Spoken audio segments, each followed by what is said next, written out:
صدیق اکبر رضی اللہ تعالیٰ عنہ نے سب کچھ اسلام کے نام پر آقا علیہ السلام کے قدموں میں نشاور کر دیا، قربان کر دیا۔ اللہ تبارک و تعالیٰ نے انسانوں کی ہدایت کے لیے نبوت کا سلسلہ یہ مبعوث فرمایا۔ انسانوں کی ہدایت کے لیے کچھ نبی بھیجے، کچھ رسول بھیجے۔ تو ان رسول اور نبیوں کے ساتھ ان کی تصدیق کے لیے ایک ایسا آدمی اللہ تبارک و تعالیٰ نے پیدا کیا جو نبی کی نبوت کی تصدیق کرتا تھا اور رسول کی رسالت کی تصدیق کرتا تھا، اس کو صدیق کہا جاتا تھا۔ جو کسی نبی کی نبوت کی تصدیق کرتا تھا اور کسی رسول کی رسالت کی تصدیق کرتا تھا، اس کو صدیق کہا جاتا تھا۔ نبوت بھی اللہ کی عطا ہے، رسالت بھی اللہ کا انتخاب ہے، اللہ کی عطا ہے، اور اسی طریقے سے صداقت بھی یہ اللہ کا انتخاب ہے، اللہ کی عطا ہے۔ نبی جو ہے کوئی محنت کر کے نبی نہیں بن سکتا، کوئی عبادت کر کے نبی نہیں بن سکتا۔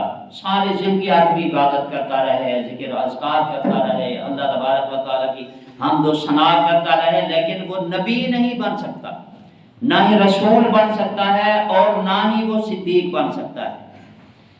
نبوت بھی اللہ کا انتخاب، رسالت بھی اللہ کا انتخاب اور صداقت بھی اللہ کا انتخاب ہے۔ آدمی محنت کر کے عبادت کر کے نہ نبی بن سکتا ہے، نہ رسول بن سکتا ہے، نہ صدیق بن سکتا ہے، تصدیق کرنے والا بن سکتا ہے۔ قرآن مجید نے 4 لوگوں کو انعام والا فرمایا۔ انعام اللہ علیہ من النبیین، صدیقین، شہداء، صالحین۔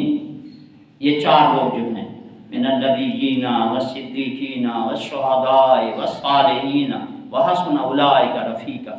یہ 4 جو گروہ ہیں، 4 جو ہستیاں ہیں، 4 طبقے جو ہیں، یہ انعام والے ہیں۔ اس میں پہلا انبیاء کا، دوسرا صدیقین کا، تیسرا شہداء کا، اور چوتھا جو ہے یہ صالحین کا۔ پہلے جو 2 گروہ ہیں، پہلے جو 2 طبقے ہیں، یہ عطائی ہیں، اللہ تبارک و تعالیٰ کی عطا ہے۔ دوسرے جو 2 ہیں، شہداء صالحین، یہ کسبی ہیں، محنت سے ہیں۔ آدمی محنت کر کے نبی نہیں بن سکتا، عبادت کر کے نبی نہیں بن سکتا، اسی طریقے سے محنت کر کے صدیق نہیں بن سکتا، عبادت کر کے بھی صدیق نہیں بن سکتا۔ نبوت بھی اللہ کی عطا ہے، صداقت بھی اللہ کی عطا ہے۔ نہ ہی یہ اجازت ہے کہ آدمی دعا کرے کہ اللہ مجھے نبی بنا دے، یہ اجازت نہیں ہے کہ آدمی دعا کرے اللہ مجھے نبی بنا دے، اللہ مجھے رسول بنا دے، اے اللہ مجھے صدیق بنا دے، یہ بھی اجازت نہیں ہے۔ دعا کرنے کی اجازت نہیں، محنت کر کے بھی آدمی نہ نبی بن سکتا ہے، نہ صدیق بن سکتا ہے، نہ عبادت کر کے۔ دوسرے جو 2 طبقے ہیں، کسبی طبقے، کسب والے، محنت والے، محنت کر کے آدمی شہادت کا رتبہ حاصل کر سکتا ہے۔ آدمی محنت کرے، پہلے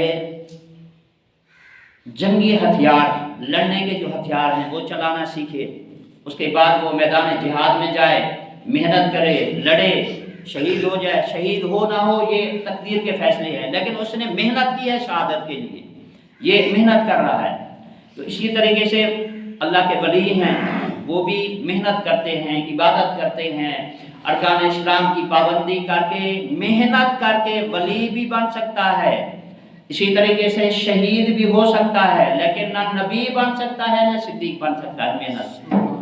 جو کسبی طبقے ہیں، گروہ ہیں، اس پر تنقید آدمی کر سکتا ہے۔ مثلا شہید ہے، اس کو کوئی مانے نہ مانے تنقید کر سکتا ہے، پتہ نہیں کس طرح شہید ہو گیا، پتہ نہیں لڑا ہے کہ نہیں لڑا،